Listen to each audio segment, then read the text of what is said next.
Menikahi janda Ting-Ting. Bab 133. Amankan dua jenazah ini secepatnya. Jangan sampai ada yang tahu. Beliau berdiri dari posisi sebelumnya. Saya tidak mau kabar kematian dua orang ini di kantor saya membuat acara pelantikan besok terganggu. Apalagi sampai tertunda. Siap, Pak. Setelah memastikan semuanya bisa dikoordinir dengan baik, Pak Sunarto beranjak pergi meninggalkan tempat tersebut karena hari ini ada rapat penting dengan para petinggi sebelum acara besok. Tepat saat sampai di depan, Waldan sudah menunggu di samping badan mobil. Ia menunduk hormat lalu membukakan pintu untuk pria paruh baya itu. Malam tadi, terjadi penyerangan, ungkap Pak Sunarto saat mobil itu mulai melaju meninggalkan halaman depan. Entah siapa itu, tapi yang jelas ini pasti serangan balasan. Lusa, kamu harus membawa wanita itu ke hadapan saya. Menjebaknya, bukan hal yang mudah. Saya harus menunggu dia pulang dari rumah sakit, ungkap Waldan. Dan saya butuh beberapa orang untuk membantu. Apalagi yang akan saya masuki adalah rumah dengan penjagaan ketat. Gampang, jalankan tugas kamu. Saya ingin merop 3 mulut wanita itu dengan tangan sendiri. Sampai saat ini, hinaannya masih terbayang-bayang. Setelah itu, kita buat Arman tidur untuk selamanya. Pak Sunarto menyondongkan badan ke depan, dan sekarang mulutnya tepat berada di belakang telinga Waldan. Ini adalah kesempatan untuk kamu membalas Arman dan mantan istrimu. Saya sudah membuka jalan dengan men 3-4-nya sampai kritis. Kedua mata Waldan mengerjap, memerah, saat mendengar semua masa lalu yang diungkapkan pria itu. Seolah mengingatkan bahwa ia tidak akan sehancur ini jika dulu Arman tidak ikut campur masalah rumah tangganya. Di pagi yang sama, Adam akhirnya mengantar Altaf ke tempat bimbel, setelah beberapa hari mengendap di bilik apartemen, bersama Guzel dan seorang suster. "Ai!" Teriakan di belakang sana, membuat langkah Altaf dan Adam terhenti di ambang pintu pagar. Dari sana, mereka memandangi seorang bocah perempuan sedang berjalan cepat sambil memegang tangan ibunya. "Aiza!" Altaf mengerutkan keningnya dengan ekspresi datar. Jujur, ia masih sangat takut datang ke tempat. 14. Umum, karena tidak mau diolok-olokkan 4 lainnya. Alhamdulillah, akhirnya Al masuk juga. Aiza meraih tangan Altaf. "Ayo masuk. Ada yang mau aku tunjukkan. Kamu pasti suka." Tanpa mempedulikan ibu dan pria depannya, ia langsung menarik Altaf masuk ke dalam. Sekarang tinggallah Nada dan Adam yang masih berdiri di sana. Memandangi kedua bocah yang berlari semakin jauh dan akhirnya disambut oleh guru mereka. Aiza, setahun lebih tua dari Altaf. Ucapan wanita bercadar di sampingnya membuat Adam menoleh. Hanya badan Aiza memang lebih kecil saja. Lanjut Nada, tanpa ada niatan bersitatap dengan pria di sampingnya. "Mereka cukup akrab di sini. Jadi Anda tenang saja, saya juga akan menjaganya." "Terima kasih. Saya bisa lebih lega meninggalkannya di sini." Adam melihat arloji di pergelangan tangannya. "Ada beberapa pekerjaan yang harus saya handle hari ini. Nanti, Rusdi akan menjemput Altaf." "Baik, silahkan." Adam berbalik hendak pergi. Tapi baru beberapa langkah, ia kembali berbalik memandangi wanita itu dari jarak beberapa meter. "Oh ya, siapa namamu?" Pertanyaan itu membuat Nada ikut berbalik, memandangi Adam. "Saya Nada. Salah satu orang yang masih diberikan kesempatan hidup, lewat jalur kebaikan Chelsea dan Pak Arman."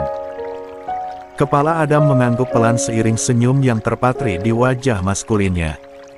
"Saya harap kamu juga deretan orang-orang tulus yang selalu ada untuknya." "Insya Allah. Kalau begitu, saya pergi dulu." Senyumnya melebar sebelum akhirnya berlalu pergi meninggalkan tempat tersebut dengan mengendalikan mobil sport mewahnya. Begitu juga dengan nada yang langsung menyusul kedua box 4H itu, masuk. Dari kejauhan, ia tersenyum di balik cadar, saat melihat putrinya bernyanyi dan menari-nari di hadapan Altaf yang masih begitu murung. "Gimana? Bagus kan?" tanya Aiza seraya menyodorkan bunga kertas yang sudah dirakit menjadi buket bunga ala kadarnya. Altaf hanya mengacungkan jari telunjuknya lalu menoleh menatap nada yang baru saja datang menghampirinya. "Om Adam mana, Tante?" "Kerja." Nada ikut duduk dan merangkul Altaf. "Nanti siang, kamu akan dijemput dan nginap di tempat Om Rusdi. Jadi sekarang sama Tante ya?" Tanpa banyak mengeluh, Altaf hanya mengangguk. La berusaha keras memenuhi janjinya kepada sang bunda, untuk menjadi 4K laki-laki yang kuat menghadapi dunia yang begitu berat akhir-akhir ini. Keesokan paginya, Chelsea mendapatkan undangan untuk menghindari acara pelantikan keempat Polres baru. Namun, ia memilih untuk tidak hadir, meski Bibi dan Bu Nur sudah jauh-jauh datang ke rumah sakit, untuk membawakan pakaian resminya.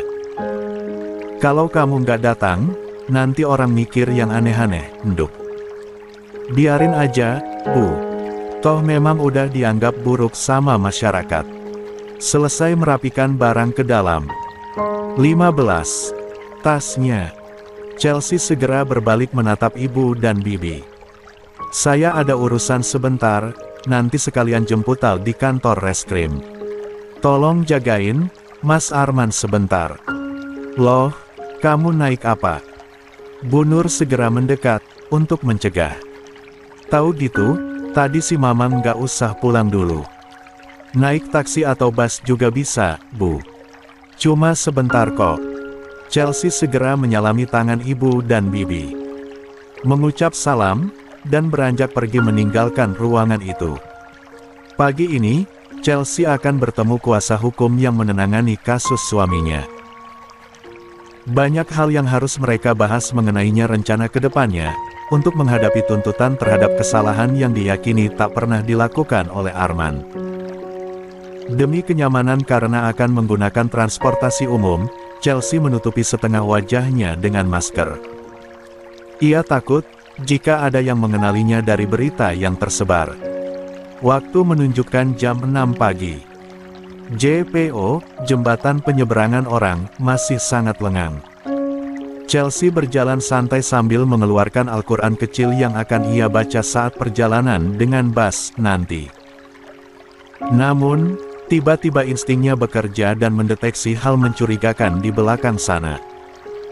Ia melirik dan mendapati seorang bertopi hitam sedang berjalan beberapa meter di belakangnya. Chelsea menghembus napas panjang dan berusaha mengabaikan. Tapi, kedua telinganya kembali mendengar gerakan kaki yang semakin cepat, berhambur ke arahnya.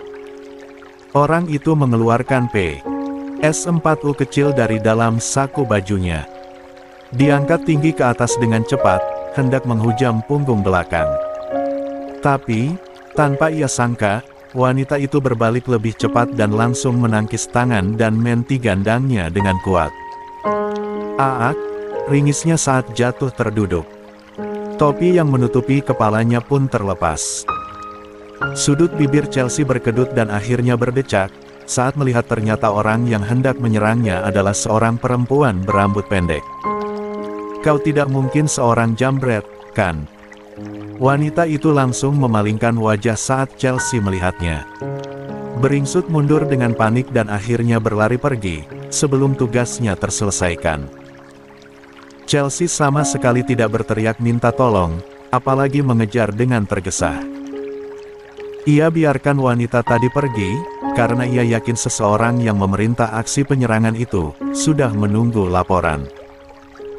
Di kediaman dinasnya, Pak Sunarto sudah siap dengan pakaian resmi yang dipenuhi dengan lencana kehormatan. Pagi ini, ia benar-benar sudah siap untuk menerima jabatan barunya. Namun, kebahagiaannya terganggu saat menerima telepon dari seorang An4K buah, yang mengabarkan kegagalannya melaksanakan tugas pagi ini. B****, serunya dengan wajah memerah. Sudah saya bilang, ikuti dia saja. Kenapa kamu malah menyerangnya? Maaf, Pak. Tadi benar-benar kesempatan baik, saya pikir dia hanya wanita lemah. Tapi sepertinya dia jago bela diri. Beliau sampai tak bisa berkata-kata dan akhirnya memilih untuk mengakhiri panggilan telepon itu. Mencoba menormalkan diri agar bisa fokus pada acara pagi ini. Pak, ayo berangkat. Mobil sudah siap dari tadi, sahut seorang wanita berkebaya mewah di ambang pintu ruangan. Dari tadi kamu ngomong sama siapa sih, kok seperti lagi marah? Pertanyaan itu membuat Pak Sunarto mengurai senyum manis saat berbalik menatap istrinya. Tidak apa-apa sayang. Hari ini, kamu terlihat cantik sekali.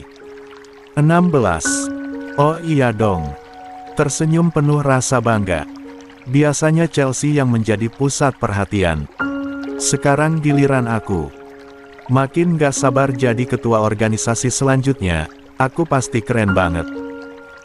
Oh iya, beliau terkekeh sambil merangkul istrinya. Sudah waktunya keluarga kita bersinar. Ayo panggil An4K, An4K, kita harus berangkat sekarang. Oke, Mas. Mereka segera berjalan dengan cepat, karena harus segera berangkat. Acara pagi ini pun membuat semua satuan di kepolisian resor bersiap-siap untuk mengikuti upacara di kantor M4 Polres. Begitu juga dengan Rusdi dan yang lainnya. Suka atau tidak, mereka harus datang menyaksikan seseorang mengambil alih tahta komandan mereka. Terlihat, Altaf yang sudah di kantor reskrim sejak pagi buta, terus memandangi Rusdi yang tengah bicara serius dengan seseorang di ujung telepon. Sepertinya, ini untuk pertama kalinya, ia melihat An4K buah ayahnya itu seserius sekarang. Baiklah, kita jalankan besok. Rusdi mengakhiri panggilan telepon itu. Berbalik hendak keluar. Tapi, kehadiran Altaf membuat langkahnya menggantung. Al, kamu sama tinggal di sini sama ibu-ibu staf dulu ya. Om mau ikut upacara di sebelah. Ikut. Altaf menarik-narik ujung baju Rusdi. Al bosan. Dari kemarin cuma di apartemen. Telus, nginap di rumah Om Rusdi. Ajak Al kesana dong Om. Waduh. Rusdi menggaruk-garuk kepala karena bingung. Om tugas jaga di sana. Nanti kamu kemana-mana lagi. Janji nggak kemana-mana. Mendekat, memeluk kaki jenjang Rusdi. Please. Al janji nggak nakal. Al cuma mau jalan-jalan, di sana pasti banyak penjual mainan.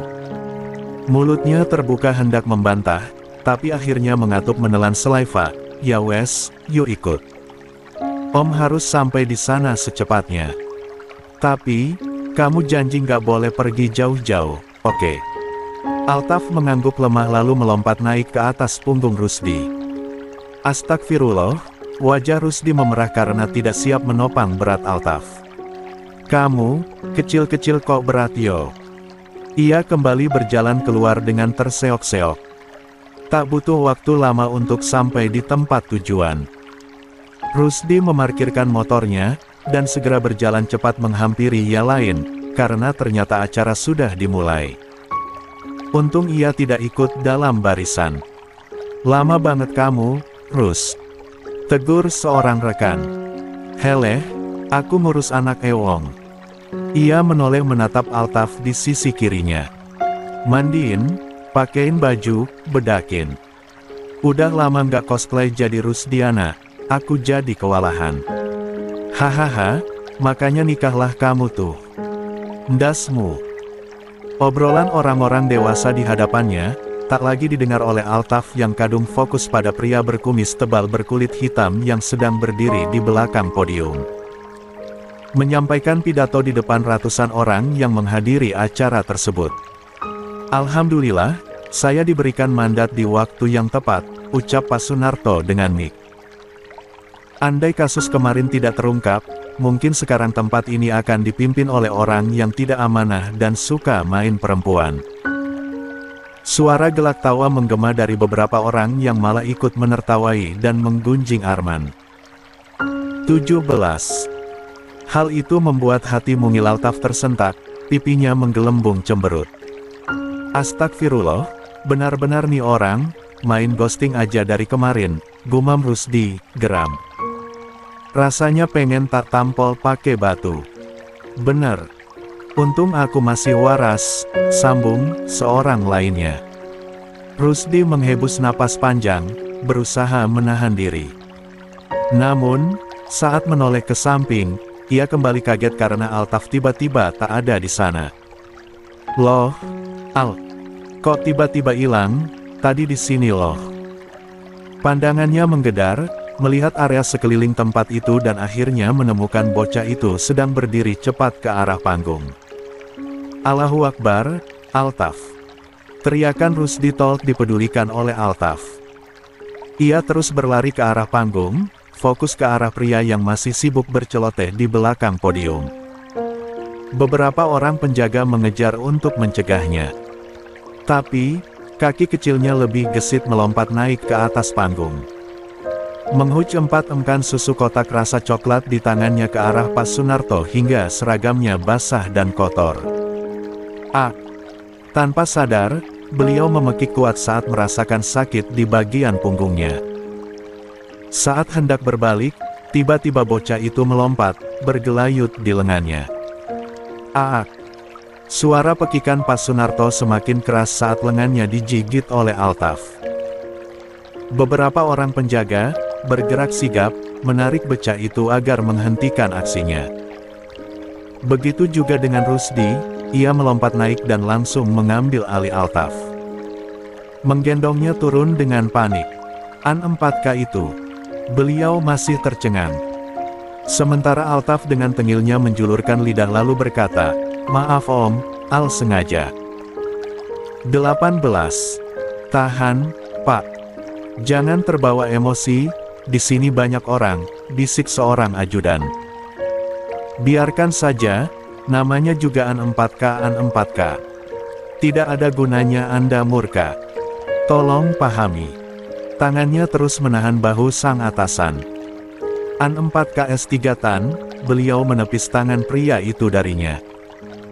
Berjalan turun sambil membersihkan bekas minuman yang masih menempel di bajunya. Acara pun mendadak kacau. Semua orang yang ada di sana mulai berbisik-bisik dan akhirnya barisan dibubarkan. Rusdi dan tim reskrim berbondong-bondong membawa Altaf pulang ke kantor mereka. Membawanya duduk di atas meja, seakan siap menginterogasi bocah kecil itu, setelah aksi tak terduga yang menyita perhatian para tamu dan media yang meliput. Cah lanang yang guanteng, tangan Rusdi mengusap keringat di dahi Altaf dengan gemas. "Kenapa tadi kamu lari ke atas panggung, cuma buat mukul dan gigit Pak Kumis?" "Iya Al, Om yakin kamu punya alasan, kan?" Pertanyaan orang-orang di hadapannya, masih ditanggapi dengan ekspresi cemberut, dada kembang kempis menahan gejolak kecewa yang sempat mendera. Terhitung beberapa detik, dagunya mulai bergetar dan air mata pun bercucuran. Al nggak suka, orang-orang di sana jahat semua. Al benci, semua yang dulu muji ayah sekarang ikut ketawa dan ngejek ayah. Rusdi dan para rekannya saling menatap satu sama lain dengan ekspresi lesu.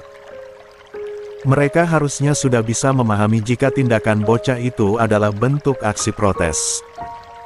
Al nggak mau ayah jadi penolisi. Kepalanya menunduk, hingga bulir bening di pipinya menetes membasahi celananya. "Mending ayah di villa aja, buatin kandang sapinya bunda." Ocehan Rusdi yang biasanya begitu nyaring saat berhadapan dengan Altaf, berubah sunyi. Sendu dan iba membuatnya tak ragu mendekat, memeluk erat untuk memberikan kekuatan, meski ia yakin apapun yang ia berikan tak akan mampu membuat kesedihannya lenyap. "Iya, sudah jangan nangis lagi. Yang Al lakuin tadi, sangat tepat. Om semua bangga sama Ai." Suara tangis yang kian pilu dari bocah laki-laki itu, membuat amarah Rusdi semakin besar.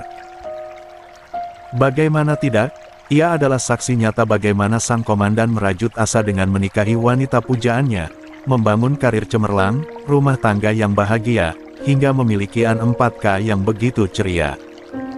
Sekarang, semuanya hancur begitu saja karena ulah para tikus yang menggerogoti tanpa sisa. Bukan hanya menghancurkan karir Arman, tapi An 4K dan istrinya pun disiksa secara psikis.